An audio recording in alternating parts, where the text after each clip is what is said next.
ॐ अज्ञानतिमिरान्धस्य ज्ञानाञ्जनशलाकया चक्षुरुन्मिलितं येन तस्मै श्रीगुरुवे नमः। श्रीचैतन्यमनोभीष्टं स्थापितं येन भूतले स्वयं रूपः कदा मह्यं ददाति स्वपदान्तिकम्।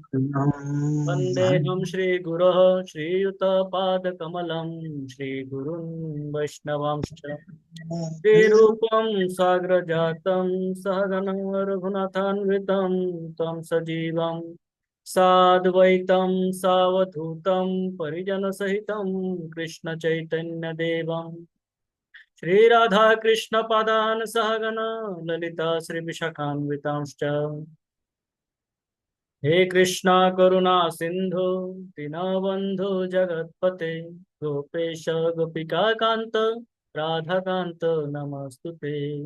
तप्त कांचन गौरांगी राधे वृंदावनेश्वरी वृषभानुसुते देवी प्रणमामि हरिप्रिये।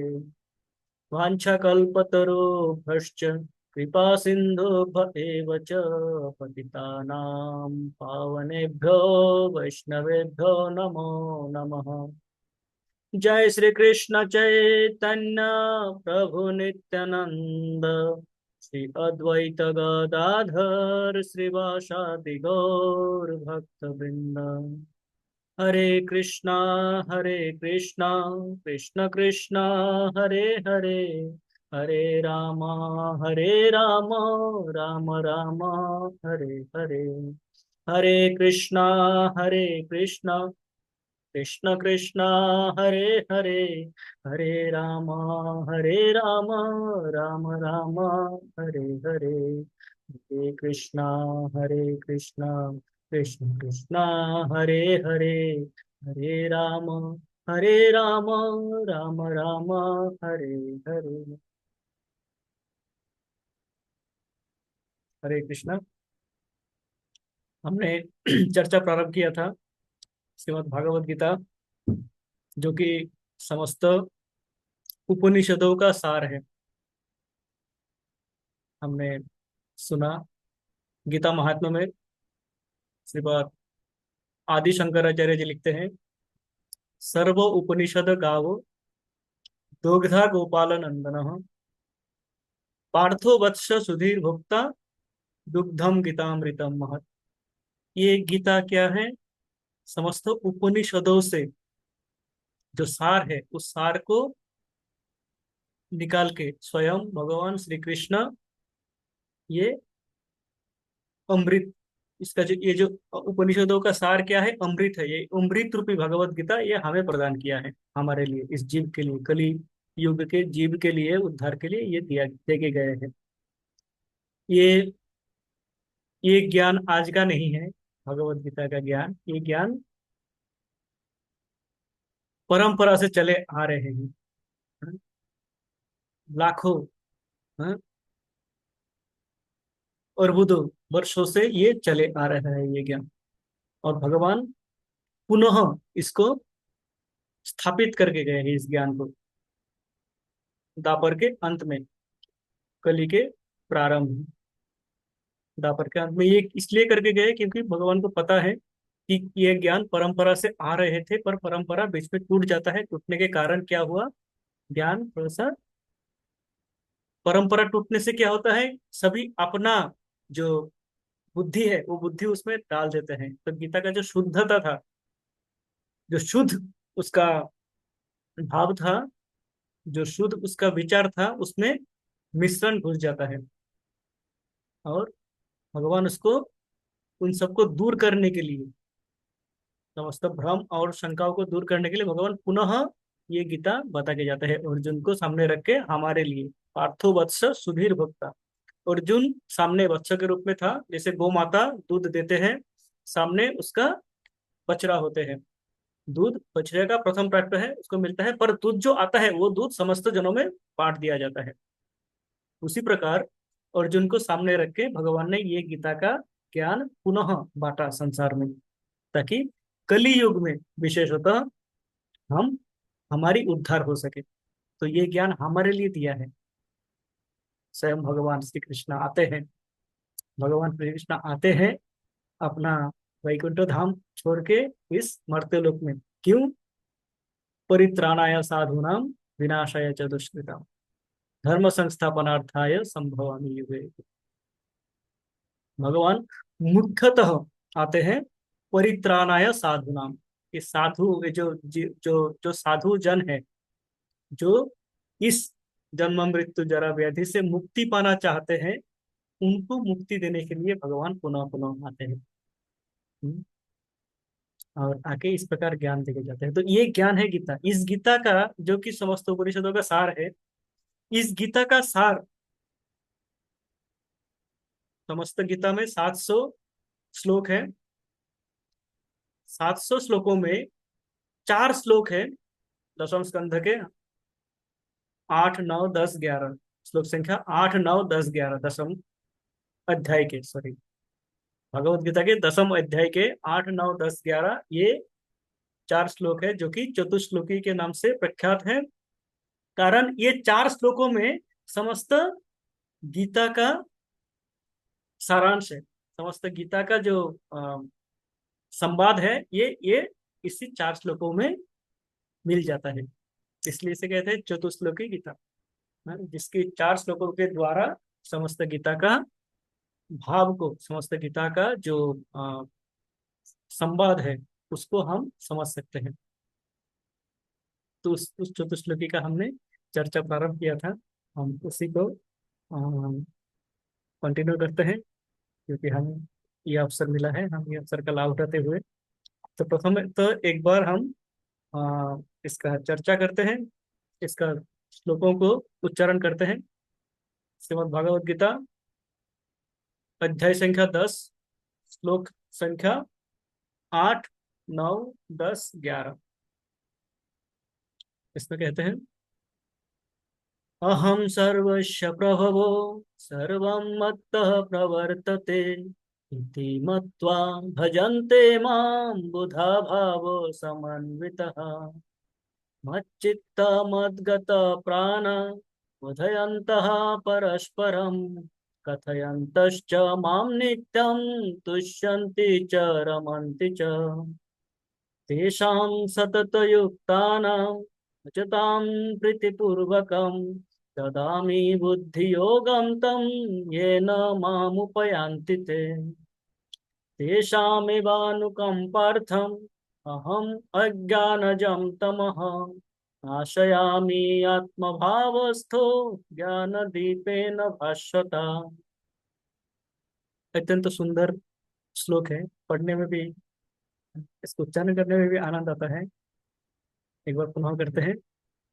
अहम सर्वस्य प्रभवो सर्वं मत्तः प्रवर्तते इति मत्वा भजन्ते मां बुधा भाव समन्वितः मच्चित्तमद्गत प्राण उदयन्तः परस्परं कथयन्तश्च मां नित्यं तुष्यन्ति च रमन्ति च तेषां सततयुक्तानां भजतां प्रीतिपूर्वकं ददामि बुद्धियोगं तं येन मामुपयान्ति ते तेषामेवानुकम्पार्थम् हम अज्ञानजं तमः नाशयामि आत्मभावस्थो ज्ञानदीपेन भास्वता।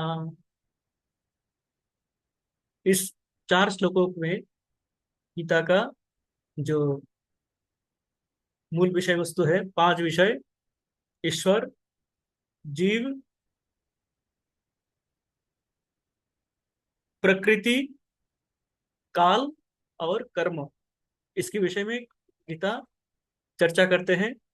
तो ये चारों विषय इस चतुश्लोकी में वर्णन में हम देख पाएंगे। और एक एक बात हम देखते हैं, समस्त शास्त्रों को जब हम अध्ययन करते हैं, समस्त शास्त्रों को 3 भाव से देखा जाता है। हैं? हमारे 3 दृष्टिभंगी से हम देखते हैं। क्या है? समस्त शास्त्रों को यदि हम समस्त शास्त्रों का जो अध्ययन करते हैं, जो भी शास्त्रों का हम अध्ययन करते हैं, अध्ययन करने का क्या होता है, कारण क्या होता है? 3 कारण होते हैं मुख्यतः: संबंध ज्ञान, प्रयोजन, संबंध, अभिधेय और प्रयोजन। ये 3 दृष्टिभंगी से देखा जाता है। बेसिकली 3 का ये मुख्यतः क्या है, 3 विभाग है ज्ञान का। कि ज्ञान आहरण करने के लिए हमें ये जानना होता है कि हम जो कर रहे हैं वो उसका साथ मेरा संबंध क्या है। हम्म? और उस संबंध को अभिधेय किस प्रकार स्थापन करें, और प्रयोजन, उसका अल्टीमेट लक्ष्य क्या है, गोल क्या है, कहाँ पे हमें पहुंचना है। ये इस प्रकार से देखा जाता है। तो ये 4 श्लोकों में ये भी देखा जाता है कि प्रथम श्लोक जो है वो संबंध बताता है, अहम सर्वस्व प्रभव सर्वम मत्तः प्रवर्तते इति मत्वा भजन्ते माम बुधा भाव समन्वितो। यहाँ पे ईश्वर अपना बता रहा है, ईश्वर कौन है और जीव कौन है, और जीव और ईश्वर का संबंध क्या है, संबंध के विषय में बताते हैं। ईश्वर भगवान कृष्ण स्वयं कह रहे हैं, अहम सर्वस्व प्रभव सर्वम मत्तः प्रवर्तते। मैं सभी में व्याप्त हूँ, चर अचर समस्त भौतिक जगत में मैं व्याप्त हूँ। मेरी व्याप्ति समस्त सभी सभी जगह पे है। और मत्तः सर्व प्रवर्तते, समस्त मुझसे ही निकले हैं, समस्त का समस्त सृष्टि मुझसे ही हुए हैं। जो भी हम देखते हैं यहाँ पे इस भौतिक जगत में, ग्रह नक्षत्र हो, जीव हो, जड़ हो, समस्त भगवान से निकले हुए हैं, समस्त भगवान का सृष्टि है। कोई भी एक नहीं है जो कि भगवान से नहीं, अलग से अलग किसी ने सृष्टि किया है, नहीं। सृष्टिकर्ता भगवान है, एकमात्र भगवान जो है सृष्टि कर सकते हैं। कारण जब सब विलय हो जाता है तो भगवान ही रहते हैं और कोई नहीं रहता है। तो भगवान पुनः सृष्टि करते हैं, विलय करते हैं। तो समस्त सृष्टि, भगवान कहते हैं कि ईश्वर कौन है, ईश्वर वो है जो समस्त सृष्टि करते हैं, समस्त जगत को कंट्रोल करते हैं, नियंत्रण करते हैं, समस्त उनके नियंत्रण में है। वो जब चाहे सृष्टि करते हैं, जब चाहे विलय करते हैं। किसी की आदेश या उपदेश की उनको प्रयोजन नहीं होते, किसी की सहायता की प्रयोजन नहीं होते हैं। ये है सर्वनियंत्रक ईश्वर। ये ईश्वर का प्रकृति है। भगवान कह रहा है कि ये मैं हूं ईश्वर। भगवान बार बार यही कह रहा है गीता में कि मैं हूं ईश्वर, मैं नियंत्रण करता हूं, मैं सृष्टि करता हूं, मेरे द्वारा ये समस्त सृष्ट है। और ये क्या है, भौतिक प्रकृति में ये जीव है जो है, क्या है, इनका कार्य क्या है, इति मत्वा भजन्ते माम बुधा भाव समन्वित। वो सब ये जान ले, ये जो जीव है, हम जो जीव है, हमें ये जानना है कि ईश्वर कौन है, भगवान। और ईश्वर के प्रति हमारा कर्तव्य क्या है, भजन्ते माम, कह रहा है मेरा भजन करो, मेरे आराधना करो, मेरी सेवा करो। शिला प्रभुपाद कहते हैं भगवान के भक्तिमय सेवा में हमें लीन रहना है। जीव को, जीव का यही कर्तव्य है। तो जीव और ईश्वर का संबंध हमने देखा। चैतन्य महाप्रभु चैतन्य चरितामृत में कहते हैं कि अ, एकले ईश्वरे कृष्ण आर्ष भृत्त, एकले ईश्वर कृष्ण आर्ष भृत्त, चारे जैसे नाचा ऐसे तैसे करे नृत्य। कृष्ण ईश्वर है, बाकी सब उनके भृत्य हैं, बाकी सब। आ ब्रह्म भुवनालोके पुनरावर्तिन अर्जुन, भगवान कहते हैं कि ये मेरे धाम छोड़ के ब्रह्मलोक से पाताल लोक तक जो भी है, कहीं भी जाओ, स्वर्ग में जाओ, नरक में जाओ, हाँ, पाताल में जाओ, सुतल में जाओ, अतल बितल महातल, कहीं भी जाओ, पुनरावर्तिन, जन्म मृत्यु जरा व्याधि में आप घूमते रहोगे। हम्म, तो ब्रह्मलोक से लेके हमारे भूलोक और पाताल लोक, समस्त लोकों में यही है कि जन्म मृत्यु जरा व्याधि का बंधन रहेगा। हाँ? और हम जब भगवान की सेवा करेंगे तो हम क्या करेंगे, भगवान की धाम में जाएंगे, जहां से आपको पुनर्जन्म न विद्यते। वहां पे जाएंगे तो हमें वहां से पुनर्जन्म नहीं होते हैं। हम वहां पे भगवान के धाम में, भगवान की सेवा में नियुक्त रहेंगे निरंतर। पावनी यशोदा माता जी।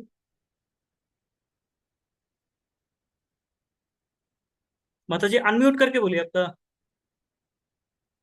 हरे कृष्णा प्रभु जी, दंडवत प्रणाम। हेलो पुनः माता जी। प्रभु जी, मेरा ये क्वेश्चन पिछले 3 दिनों से है। बीच कल फिर प्रभु जी आ गए थे तो मैंने नहीं किया। परसों ही मैंने सोचा था, फिर मैं एंड हो गया था टाइम। मेरा क्वेश्चन ये है प्रभु जी कि पिछले दिनों भी आपने, परसों भी जब आपने क्लास लिया था तो आप बता रहे थे कि जब हम जाते हैं गोलोक धाम, फिर वापस जन्म मृत्यु के चक्र में हम नहीं आते। लेकिन साथ में आपने ये भी बताया, गोपी माता जी थी ना, गोपी सुंदरी माता जी, कि भाई हम जब वहां से नहीं आते प्रभु जी, तो फिर जय विजय की आपने उदाहरण दिया कि जय विजय भी मृत्यु लोक में आए थे, 3 बार लिए जन्म, 3 बार उनको भोगना पड़ा असुर की वृत्ति में। जब जय विजय आ सकते हैं प्रभु जी, तो हम जा करके हम भी तो, अगर हमारा उस समय भी मनस स्थिति फिर वैसा हो जाएगा, भोगने की स्थिति होगी, तो फिर तो हम आएंगे ही ना, फिर हम फेंक दिए जाएंगे इस भौतिक जगत में। तो ये कैसे हो संभव है प्रभु जी कि जाएं तो और ये फिर वापस इसको आएं? इसको हम कैसे समझ सकते हैं? ये बात सही है आपका। ये संदेह, इस संदेह संदेह को मतलब ये बताए थे। क्या होता है कि मान लीजिए आप आपका घर है यहाँ पे, आप घर छोड़ के कभी कभार जाते हो घूमने, कभी अपने अ, इष्ट मित्रों के घर जाते हो, कभी मान ले किसी ऑफिस के काम में जाते हो, होटल में रुकते हो जाके, कभी किसी रिलेटिव के घर में जाके रुकते हो। तो वहां पे जब जाते हो, आपका ये रहता है कि आपको लौट के आना ही है। जी। हैं? किसी भी रिलेटिव के घर में जाएंगे, कोई बहुत ही पक्का रिलेटिव हो, महीना 2 महीना रुक गया, उससे उससे अधिक नहीं रुकेंगे, हमें आना ही है वापिस। है, लौट के आना ही है। ये तय है। होटल में जाके रुक सकते हैं हम, बहुत ही आराम सुख मिल सकते हैं, पर एक दिन हमें लौट के आना आना पड़ेगा।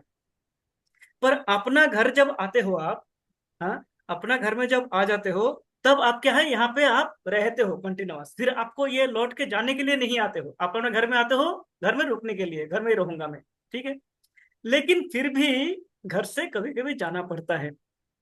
अब ये घर का तुलना उस घर से नहीं कर सकते, इसलिए क्योंकि इस घर में तो हम अपने भौतिक, अपना जो प्रयोजन है उसके कारण निकलते रहते हैं।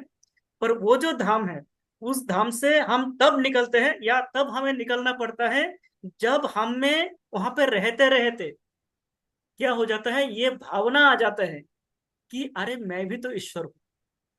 है, मेरा भी 4 हाथ है, चतुर्भुज मूर्ति है मेरा भी, मैं भी इनके जैसे ही हूँ। कृष्ण और मुझ में क्या अंतर है? हैं? ये भी आनंद में रहता है, मैं भी आनंद में रहता हूँ। ये जो कर सकता है मैं भी कर सकता हूँ, मैं इनका सेवा क्यों करूँ? हम्म? मेरे द्वारा सब कुछ कंट्रोल हो रहा है, ये भावना, क्योंकि ये भावना आता क्यों है? क्योंकि हम, ये जो जीव है, ये जीव ईश्वर का ही अंश है। ईश्वर का अंश होने के कारण ईश्वर के जो गुण हैं वो जीव में भी है, पर कम मात्रा में है।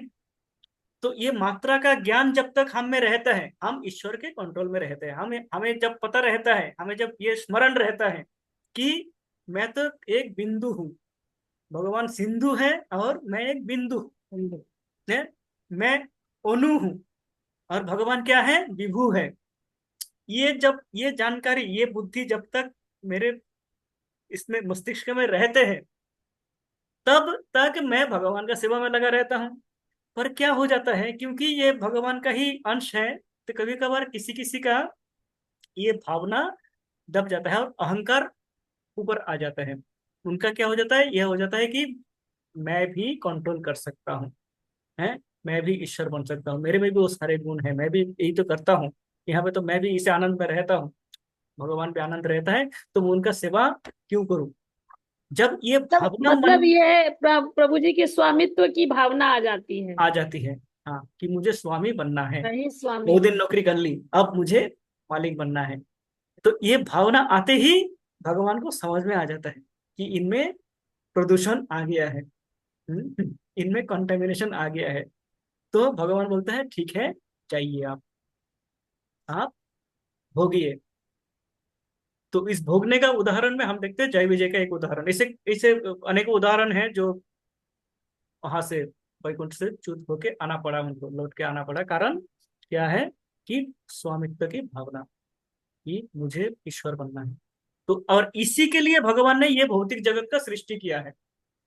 कहते हैं कि जो आध्यात्मिक जगत है, आध्यात्मिक जगत का 1/4 ये भौतिक जगत है।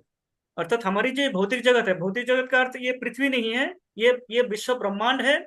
इसे इसे अनगिनत विश्व ब्रह्मांडों के लिए भौतिक जगत बनता है। इस सारे भौतिक, ये समग्र भौतिक जगत का 3 गुना है अपना वैकुंठ आध्यात्मिक। लोक, भगवान का लोक है।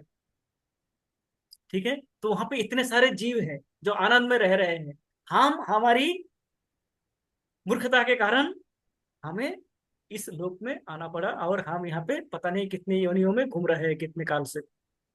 यही है माता जी। ठीक है। और कई सारे हाथ खड़े हैं। सखी इंदुलेखा माता जी।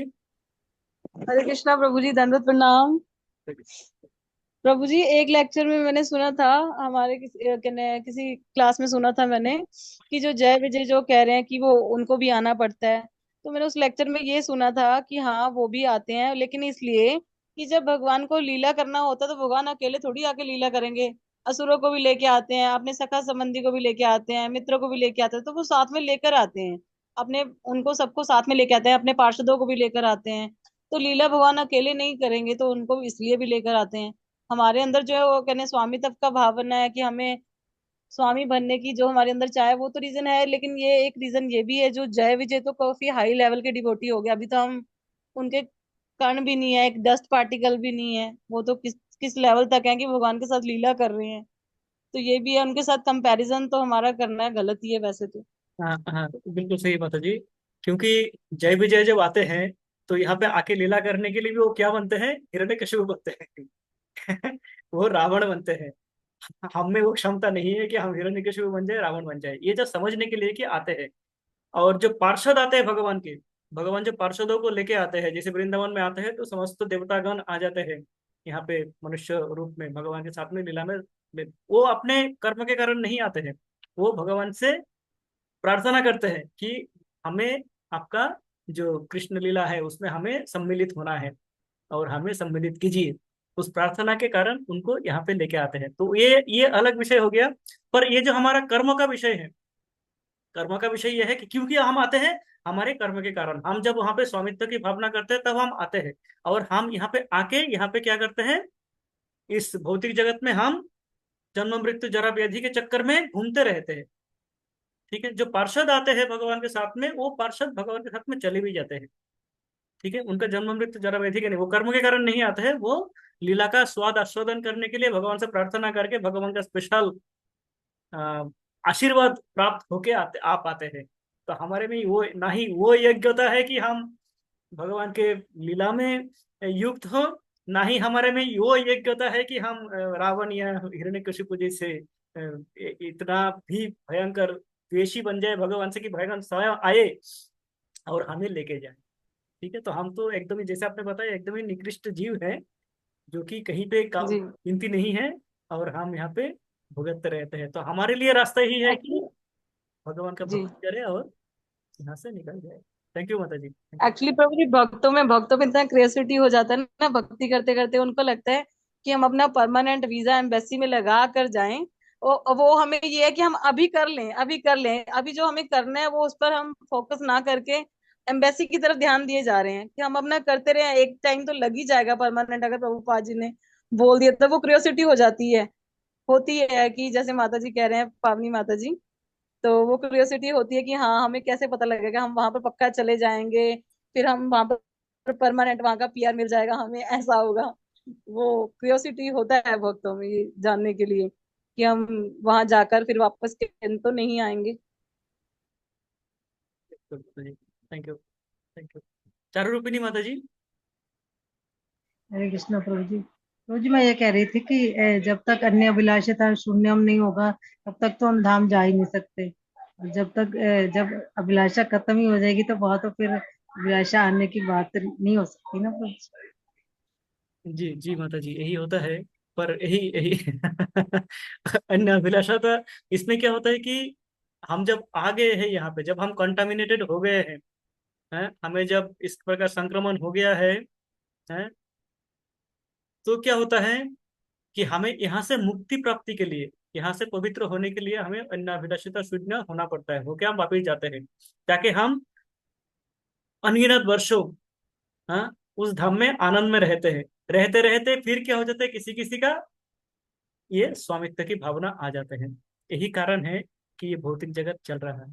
तो द्वितीय जो श्लोक है, चतुश्लोकी का जो द्वितीय श्लोक है, हमने प्रथम श्लोक का चर्चा किया था। द्वितीय श्लोक में हम देखेंगे, द्वितीय श्लोक में भगवान यही कह रहे हैं कि हमें किस प्रकार यहाँ पे यदि हम आ गए हैं तो किस प्रकार हमें पुनः भगवान से सम्मिलित होने का क्या रास्ता है, क्या उपाय है, उस उपाय के विषय में बताते हैं द्वितीय चतुश्लोकी का जो द्वितीय श्लोक है, अर्थात अध्याय 10 श्लोक संख्या 9, जिसमें बताते हैं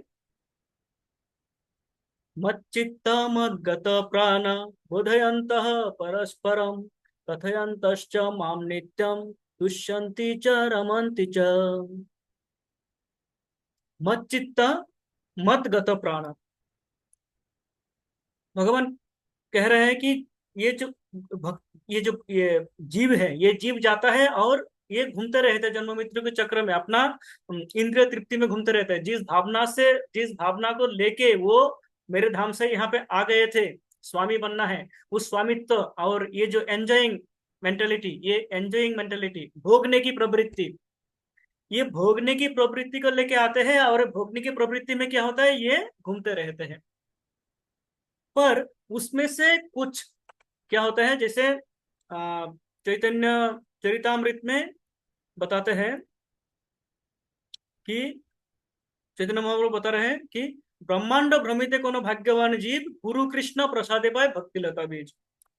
प्रथम भक्तिलता बीज स्थापित होती है। ब्रह्मांड भ्रमिते, हम ब्रह्मांडों के भ्रमण कर रहे हैं, इस योनि से उस योनि, इस लोक से उस लोक हम घूमे जा रहे हैं।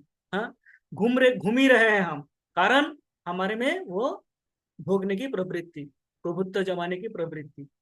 तो घूमते घूमते क्या होता है, कोनो भाग्यवान जीव किसी सुकृति जब कर लेते हैं, सुकृति जमा होते होते क्या होता है, एक समय जाके गुरु और कृष्ण के आशीर्वाद से, गुरु कृष्ण प्रसादे, अर्थात गुरु और कृष्ण भगवान के और गुरु के आशीर्वाद से क्या होता है, भक्तिलता बीज हमें मिलते हैं। भक्तिलता रूपी, भक्ति जब लता है उसका बीज हमें मिलते हैं। अब वो बीज हमें जब मिल जाते हैं, तब इस प्रकार हम यहाँ पे क्या करते हैं, श्रवण कीर्तन में रुचि हमें मिलती है, हमें रुचि जगती है श्रवण कीर्तन में। तब हम प्रतिदिन इस प्रकार बाकी सारे कार्यों को साइड में रख के हम 1 घंटा निकालते हैं। इस 1 घंटे को हम निकालते हैं कि ये 1 घंटा मुझे भगवान के विषय में श्रवण कीर्तन करना है। प्रभु जी प्राय कहते हैं कि ये कोई साधारण बात नहीं है। हमें लगता है हम रोज मिल जाते हैं यहाँ पे, इतने लोग 50 60 100 लोग आ जाते हैं और सब लोग मिलते हैं यहाँ पे चर्चा के लिए, तो कभी कभार लगता है कि ये अब तो आ ही रहा है ऐसे ही। पर प्रभु जी से कह रहे थे कि ये साधारण बात नहीं है। मैं अपना अपना बताऊं, मैं अपने घर के, मेरे जो माता जी है, मेरे भाई बहनगण हैं, मेरे और कुछ इष्ट मित्र हैं आसपास के, सबके साथ मैंने जूम में प्रयास किया कि हफ्ते में एक दिन आप समय निकालिए, हम भगवत गीता चर्चा करेंगे, भागवतन के स्टोरी, भगवत को जो इसका जो कहानियां हैं, कहानी के रूप में हम चर्चा करेंगे। हैं, एक दिन हम मिलते हैं परिवार के, तो 2 दिन मिले, 4 दिन मिले, उसके बाद धीरे धीरे किसी का ये काम, किसी का वो काम, तो किसी का इसके ये असुविधा, किसी का वो असुविधा, घर के लोग हम एकत्रित नहीं हो पाते, 2 4 लोग ही हो पाते थे, लास्ट में ऐसा हो गया था। है, जहाँ पे हमने करीब 20 25 जनों से शुरू किया था, 2 4 जन ही रेगुलर हो पाए, बाकी सब अपने कामों में व्यस्त हो गए। किसी को कारण क्या है, मैं कई प्रकार से प्रयास किया कि चलो ठीक है, हम गीता नहीं पढ़ेंगे, हम ऐसे ही 15 मिनट मिलते हैं, हम ऐसी ही बातें करेंगे। हैं, पर क्योंकि ये प्लेटफॉर्म बन चुका था कि गीता भागवतम का, शास्त्रों का, भगवान की कथा का, तो जो 5 6 जन छोड़ के बाकी सब आना छोड़ दिए। ठीक है, तो ये साधारण बात नहीं है कि यहाँ पे जो भक्तगण आके मिलते हैं, 50 60 भक्त प्रतिदिन मिलते हैं और निरंतर रहते हैं यहाँ पे, तो इसका ये गुरु और कृष्ण के आशीर्वाद से भक्ति लता रूपी बीज जो है इनके हृदय में स्थापित हुई है, उसी के कारण वो आ पाते हैं। नहीं तो बहुत सारे और इम्पोर्टेंट जो सो कॉल्ड इम्पोर्टेंट बातें हमारे में है जीवन में, करने के लिए बहुत कुछ है, और है सुनने के लिए बहुत कुछ है, पर ये सुनने के लिए इसलिए आते हैं कि भगवान का और गुरु का आशीर्वाद है सभी में, यहाँ पे जो आते हैं, जिनमें आने का रुचि जगती है। तो चैतन्य महाप्रभु कहता है कि ब्रह्मांड भ्रमिते कोनो भाग्यवान जीव गुरु कृष्ण प्रसादे पाए भक्तिलता बीज है। उसको क्या करना है? माली होया करे से बीज आरोपण, श्रवण कीर्तन जले करे सिंचन। अब ये तो बीज हमें दिया गया है। अब इस बीज को हमें क्या बनना है? माली बन के, बगीचा में माली होते हैं, माली फूल का बीज रोपण करते हैं, उससे प्रतिदिन जल सिंचन करते हैं, जल डालते हैं, पानी डालते हैं, उसमें खाद डालते हैं, मिट्टी डालते हैं। तब जाके क्या होता है? वो पौधा बनता है, अंकुरित होता है, पौधा होता है, पौधा के आगे जाके बड़ा बनता है, फिर जाके फूल बनता है, वो वहां से फूल मिलता है, वहां से फल मिलते हैं। है? तो ये जो प्रतिदिन हमें जल देना होता है अपने भक्ति लता रूपी वृक्ष में, ये है ये जल श्रवण कीर्तन जो हम प्रतिदिन कर रहे हैं। है? तो भगवान से संबंध स्थापित करने के लिए क्या करना होगा? हमें भगवान के कथा श्रवण कीर्तन करना होगा। वो होगा कहाँ से? जब भगवान गुरु और भगवान के आशीर्वाद प्राप्त होगी हमें, तब हमें भक्तिलता बीज मिलेगी। अब इसको यदि मैं बीज मिला है, मैं उसको साइड कर रख दिया, तो बीज सूखा का सूखा रहेगा, अंकुरित नहीं होगी। यदि वो बीज मिला है और मैं अपना प्रयास इसमें क्या करूं? श्रवण कीर्तन रूपी जल द्वारा इसका सिंचन करूं प्रतिदिन, तब वो अंकुरित होगा। अंकुरित होकर धीरे धीरे वृक्ष बनेगा। फिर क्या होगा? उपजिया बाड़े लता ब्रह्मांड भेदी जाए, बीरजा ब्रह्मलोक भेदी पर भौम पाए। तो ये भक्तिलता बीज क्या होगा? धीरे धीरे अंकुरित होगा, वृक्ष का रूप लेगा, और ये लता लता रूपी क्या होगा? लता बढ़ते बढ़ते बढ़ते बढ़ते ब्रह्मांड का भेद करके पर ब्रह्म भगवान के लोक में प्रवेश करेंगे। हमें भगवान के लोक में प्रवेश कराने का जो मार्ग है वो दर्शन कराएंगे, उस दिशा में हमें लेके जाएंगे। करना क्या होगा? हमें इस बीज को प्रतिदिन श्रवण और कीर्तन के द्वारा सिंचन करते रहना होगा। हाँ? तो शुद्ध भक्तों का लक्षण उस श्लोक में भगवान कहते हैं, द्वितीय जो चतुश्लोकी का द्वितीय श्लोक है, कहता है मेरे भक्तगण कैसा होते हैं? मत चित्ता, उनका हृदय 24 घंटा मुझ में रहते हैं। हाँ? अर्थात उनके हृदय में 24 घंटा मैं ही रहता हूँ। वो कुछ भी करे, चाहे भोजन पकाए, चाहे वो ऑफिस में जाए, चाहे वो सोए, चाहे वो स्नान करे, कोई भी कार्य में हो, 24 घंटा उनके मन में कौन रहता है? मच्चित्ता, मैं रहता हूँ, भगवान कहते हैं। ये है शुद्ध भक्त का लक्षण, जिनके 24 घंटा जिनके मन में क्या रहता है? भगवान रहता है। मच्चित्ता मत गत प्राणा, मेरे लिए प्राण देते हैं वो, उनका प्राण मुझ पे टिके हुए हैं। इस प्रकार हम समझ सकते हैं मत गत प्राणा। बोधयंत परस्परम, ये जब दो मिलते हैं आपस में, दो भक्त जब आपस में मिलते हैं, तब क्या होता है? बोधयंत, एक दूसरे से मेरे ही विषय में चर्चा करते हैं, दूसरा किसी विषय में चर्चा नहीं करते, मेरे विषय में चर्चा करते हैं। है? मत चित्त मत गत प्राणा बोधयंत परस्परम कथयंतश्च माम नित्यम, कथयंतश्च माम नित्यम, नित्यम प्रतिदिन क्या करते हैं? मेरे विषय में कथा करते हैं, मेरे विषय में चर्चा करते हैं, मेरे ही विषय में उनका चर्चा का एकमात्र विषय मैं होता हूं। तुष्यंति च रमंति च, उसी में वो आनंद, पूर्ण आनंद की प्राप्ति होती है उनको। उनको पार्टी नहीं चाहिए, पार्टी में जाके उनको आनंद नहीं मिलता है। हैं? उनको जो निंदा चर्चा में आनंद नहीं मिलता है, उनको आनंद किस में मिलता है? कथयंतश्च माम नित्यम, मेरे विषय में जब कथा करते हैं, मेरे विषय में जब बोधयंत करते हैं, समझने का प्रयास करते हैं एक दूसरे से कि ये भगवान कैसे है, जैसे अभी चर्चा हो रहा है, हैं? तो जब मेरे विषय में जानने का इच्छुक रहते हैं वो, उस इच्छा के से वो चर्चा करते हैं, चर्चा करके उस चर्चा से वो आनंद की भी प्राप्ति करते हैं, उसी में उनको आनंद मिलती है।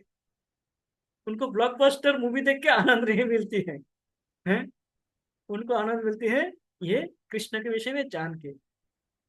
और ये होता है कब? श्रवण कीर्तन जले जब सिंचन करते हैं, चैतन्य महाप्रभु कहते हैं।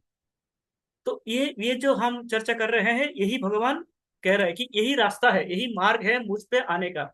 ये कहते हैं अभिधेय ज्ञान। संबंध हुआ था ईश्वर और जीव। जीव ईश्वर का नित्य सेवक है, और भगवान जो कि सबका प्रभु है। तो ये हमारा प्रभु और सेवक का संबंध है। और इस संबंध को हम कैसे पुनः स्थापित करेंगे? मच्चित्त मद्गत प्राणा बोधयंत परस्परम। उदाहरण, प्रहलाद महाराज। प्रहलाद महाराज कहते हैं 5 वर्ष के आयु में वह 24 घंटा निमज्जित रहता भगवान में। अपने सहपाठियों से अपने स्कूल में जाते हैं, पढ़ाई करते हैं, जो उनके शिक्षक कहते हैं वो करते हैं, पूरा शिक्षक उनके भूल नहीं पकड़ पाते हैं, पर वह क्या करते हैं? निरंतर भगवान का चिंतन करते रहते हैं। अपने जो सखागण हैं, अपने जो क्लास के उनके जो बंधुगण हैं, उनके साथ में भगवान का कथा करते रहते हैं। वहाँ पे उस समय भी कथा करते रहते हैं, वो भगवान का कथा उनको सुनाते रहते हैं। कभी कभार भगवान के विषय में सोचते रहते हैं, कभी हंसते हैं, कभी रोते हैं। इस प्रकार वर्णन है भागवतम में। तो 24 घंटा पूर्ण शरणागति भगवान पे हम देखते हैं प्रहलाद महाराज, जो कि शुद्ध भक्त का लक्षण है। तो उस भक्त के लिए भगवान क्या करते हैं? भगवान नरसिंह देव रूप में प्रकट हो जाते हैं।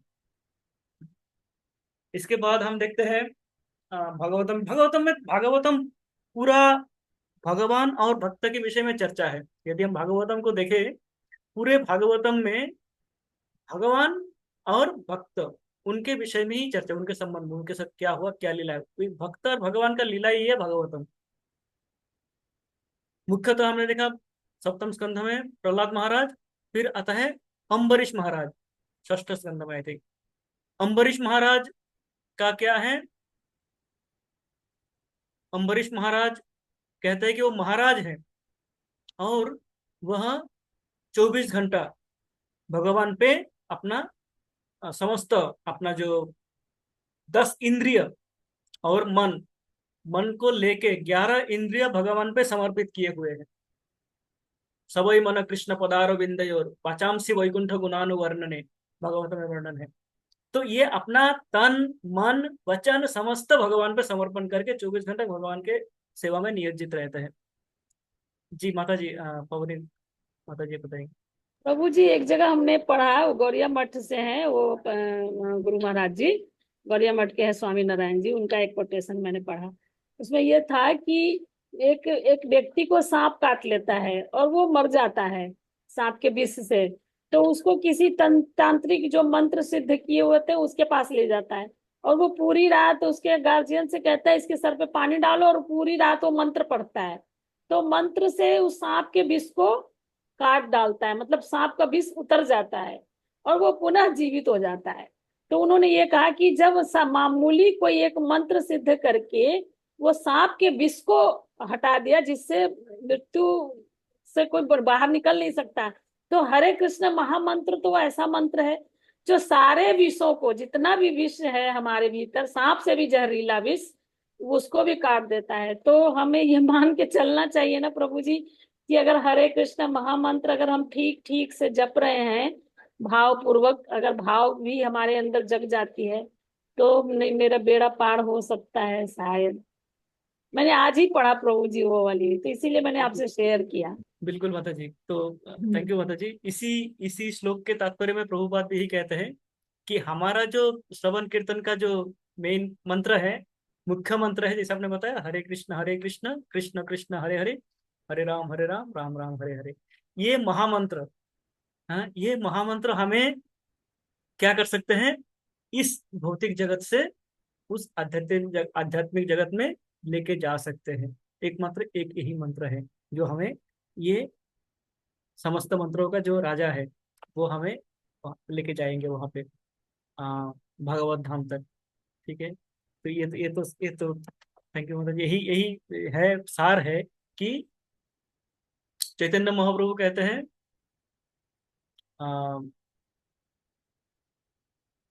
एने छी औषधि माया नशीबार लागी, हरि नाम महामंत्र लहा तुम मागी।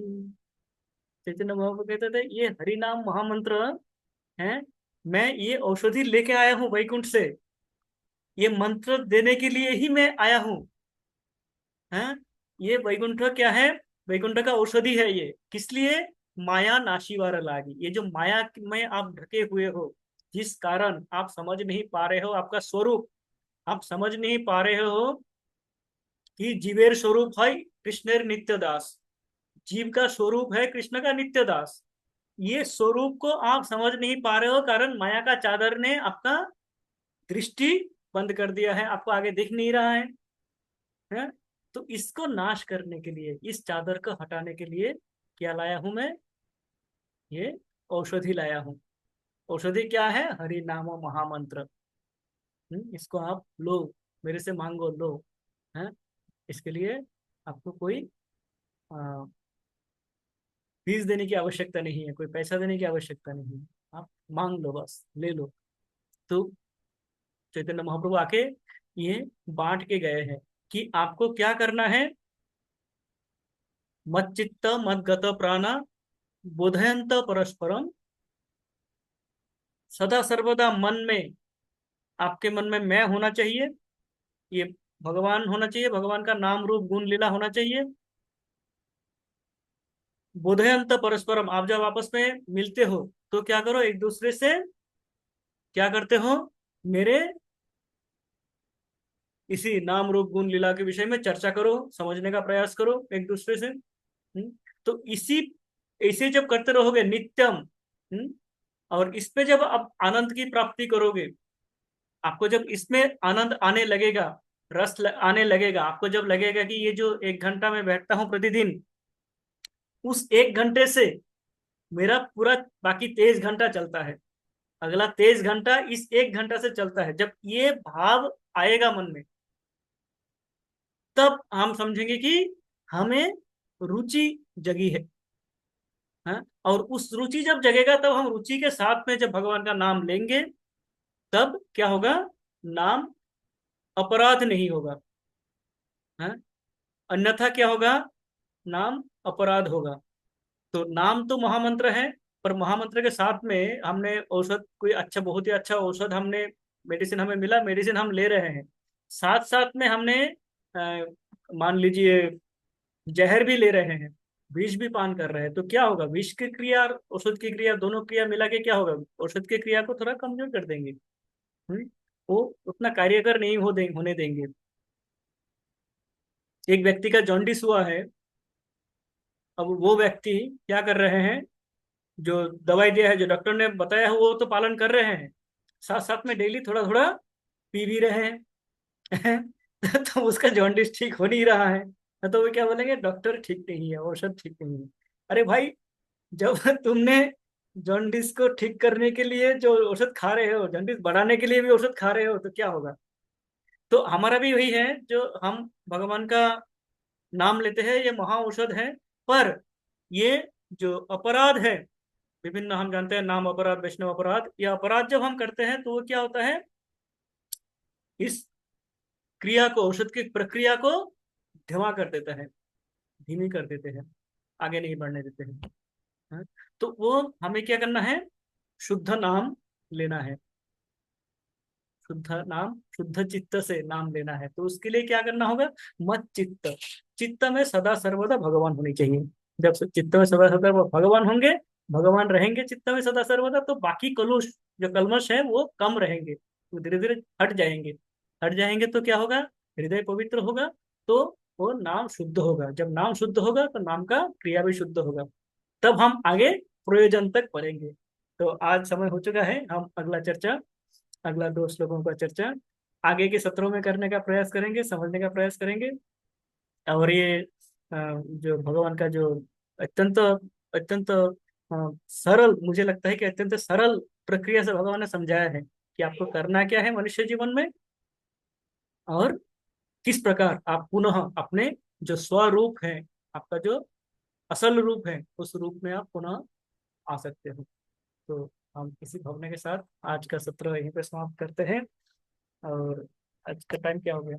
हाँ, आज का सत्र यहीं पे समाप्त करते हैं। और हम प्रयास करेंगे अगले सत्रों में इसका पुनः विस्तार करने के वर्णन करने के लिए। आप सभी को अशेष धन्यवाद, अपने सभी ने साथ दिया और अपने चर्चा में भाग लिया और इस चर्चा को और रसीला बनाया, इसके लिए बहुत बहुत धन्यवाद। और इसमें जो भी त्रुटियां हुई है, जो भी त्रुटि हो गई है मेरे बोलने में या कुछ उपस्थापन करने में, उसके लिए मैं क्षमा प्रार्थी हूँ, क्योंकि मैं भी बद्धजीव हूँ, सब आता नहीं है सब कुछ। तो आप सबका आशीर्वाद प्रार्थी हूँ कि आप सब आशीर्वाद करें कि मैं त्रुटि मुक्त हो सकूं और भगवान की सेवा में नियुक्त रह सकूं। वांछा कल्पतरुभ्यश्च कृपा सिंधुभ्य एव च पतितानां पावनेभ्यो वैष्णवेभ्यो नमो नमः। हरे कृष्ण हरे कृष्ण भक्तविंद की जय, प्रभु जी श्रील दंडवत प्रणाम। श्रील गुरुदेव जय की गौर प्रेमानंदे हरि हरि बोल। हरे कृष्ण। संकर्षण अवतार प्रभु जी की जय। जय हरे कृष्ण। रविंद्र जय। स्वामी जी की जय। Thank you. अभी